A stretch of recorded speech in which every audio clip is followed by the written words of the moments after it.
Everyone, अहिले चाहिँ म मेरो बाइकको माइलेज चेक गर्नको लागि गइरहेको छु।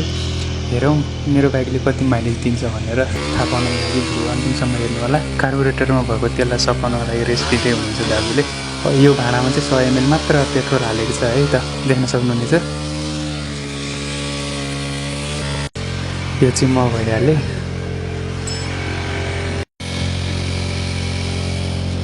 कार्बोरेटरमा पेट्रोल सप्लाई हुने पाइपलाई चाहिँ दाजुले छुट्याउनु भएको छ।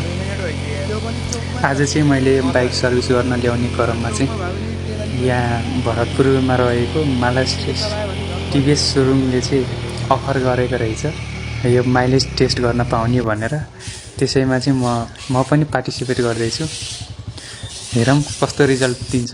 बस्ने पछाडि यो बाइकको चाहिँ मलाई एकदम मनपर्ने साउन्डले हेर्नुमा एक्जस्ट कस्तो मिठो आउँछ। अब चाहिँ हामी जाँदैछौँ टक्क लाएर अब हिँड्ने हो है त। अब यहाँबाट राइड सुरु भयो। हेरौँ मेरो बाइकले कतिसम्म दिँदो रहेछ त माइलेज। पेट्रोल घट्दैछ। अब 50 ml तिर आइपुग्यो लगभग।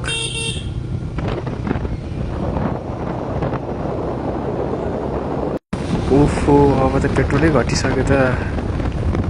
एकदम थोरै भइसक्यो है। अब त 10 ml पनि छैन होला साथीहरू।